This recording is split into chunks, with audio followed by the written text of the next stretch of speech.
Joseph Hamilton was the youngest of 4 children. His father, James B.H Hamilton, was a devout Christian preacher known for always carrying a Bible. He maintained strict discipline over his children, forbidding them from drinking or participating in square dancing. Instead, they were only allowed to sing hymns. James Hamilton also had a reputation for having a bad temper. Hamilton both feared and respected his father. Tragedy struck early in his life when his mother died when he was just 5 years old. At 7, he sustained a permanent scar over his left eye after being kicked in the head by a mule. Years later, while caring for mules, another kick to the chest knocked him unconscious. At age 12, he narrowly escaped serious injury when a falling tree almost broke his neck. Hamilton was considered an ordinary individual, but was prone to occasional outbursts of anger. In one instance, he severely beat a man during a fight, leaving the man bedridden for 3 days. It is speculated that Hamilton's temper may have been influenced by his history of head injuries. In 1902, James Hamilton remarried and the family moved to Plains, Kansas. However, Hamilton eventually returned alone to Missouri, where he began working for Carnell, Carney, Parsons, a sharecropper. At 20 years old, Hamilton fell in love with May Thompson, a 16-year-old girl he had met shortly before leaving Kansas. The two became engaged, and Hamilton planned to use his earnings from working with Carney to settle down and start a family. Initially, Hamilton got along well with the Parsons family, especially Carney's 3 young sons. However, tensions arose when Hamilton found a horse with a saddle and failed to search for its rightful owner. According to Hamilton, this incident led Carney to spread falsehood about him to May Thompson, straining their relationship. On October 12, 1906, Carney Parsons confronted Hamilton about the stolen saddle, proposing a trade, $25 and a single-barreled shotgun in exchange for the saddle. Hamilton refused. Carney insisted, threatening to report the theft to the local sheriff. Under pressure, Hamilton countered with an offer of the saddle for the shotgun and $35, but Carney forced him back to the original deal through intimidation. Reluctantly, Hamilton agreed, and the Parsons family left. As Hamilton reflected on the trade, he grew increasingly resentful, convinced he had been cheated. Consumed by anger, he grabbed the shotgun and went after the Parsons. When he caught up to them, he and Carney argued heatedly before Carney decided to continue on his way. Still seething, Hamilton pursued them further. When he confronted Carney again, the situation escalated into a physical fight in front of Carney's family. As tensions flared, Carney drew a knife to defend himself. Hamilton responded by firing the shotgun, hitting Carney in the leg. The shotgun broke into 3 pieces after the shot. Enraged, Hamilton used the broken barrel to fatally strike Carney in the head. When Minnie Parsons attempted to intervene, Hamilton attacked her, severely injuring her but leaving her alive. The Parsons' children, panicked and crying, became Hamilton's next victims. Driven by rage and confusion, he struck each child with a shotgun barrel and used Carney's knife to slit their throats. He hesitated before killing the youngest child, but ultimately did so as well. Realizing Minnie was still alive when she grabbed at his leg, Hamilton finished her off with an axe. After the murders, Hamilton took a razor, spectacles, $25, and a gold watch from Carney's pockets.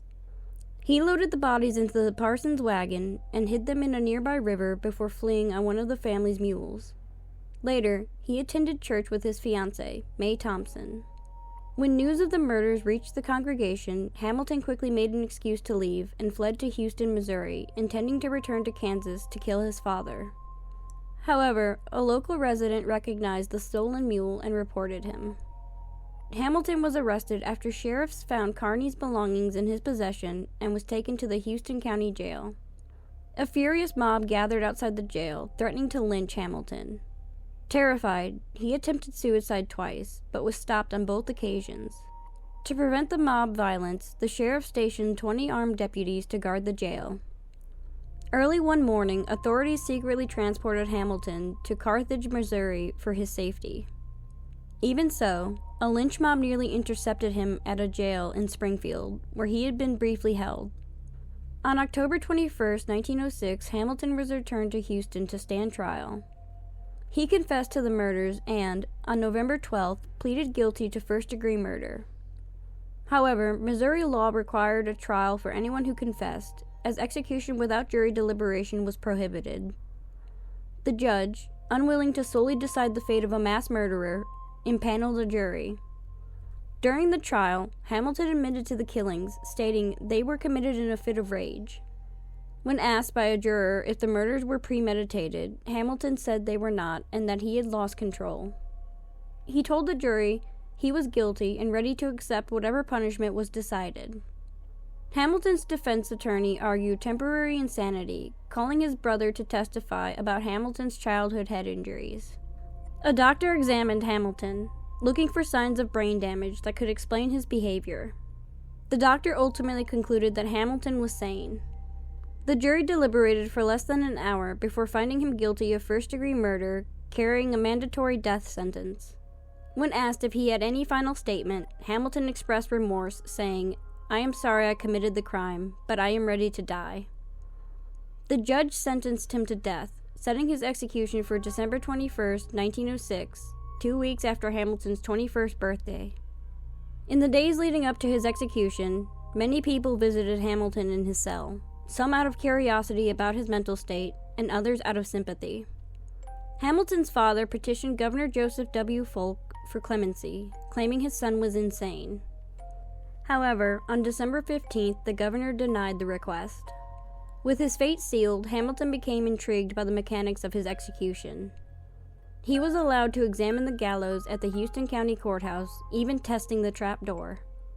The day of Hamilton's execution was cold and overcast. Approximately 3,000 spectators, including May Thompson and her family, gathered to witness the event, the first and only hanging in Texas County history. A stockade was erected to keep the crowd at a distance. Hamilton, who had slept soundly the previous night, appeared cheerful and ate a large breakfast that morning. At 10:42 a.m., he was escorted from the jail to the gallows. Calm and composed, he ascended the scaffold, flanked by 2 preachers. As the crowd began singing "Jesus, Lover of My Soul," Hamilton joined in, which earned him sympathy from many in attendance. When asked for his final words, Hamilton chose to sing a hymn. After singing, Hamilton addressed the crowd with a lengthy statement, urging people to trust in God and show respect to their parents. He prayed for divine mercy and concluded by saying, "Now, dear friends, as my sentence has come, I hope to meet all you friends standing around here today in a better world. Try to be faithful and meet God in peace, and hope to meet in the better world." His words moved the crowd to silence, and several women began to weep. A church elder offered a prayer on Hamilton's behalf. As the sheriff bound his arms and legs, Hamilton continued praying for mercy. At 11:02 a.m., the trap door was sprung, and Hamilton fell. However, the knot of the noose failed, and he plummeted to the ground, injured but still conscious. The crowd gasped in shock, and May fainted. While the sheriff prepared another noose, Hamilton lay on the ground, repeatedly pleading for God's mercy. Rumors spread that the rope had been sabotaged, and a midwife in the crowd shouted, "That one's for the baby."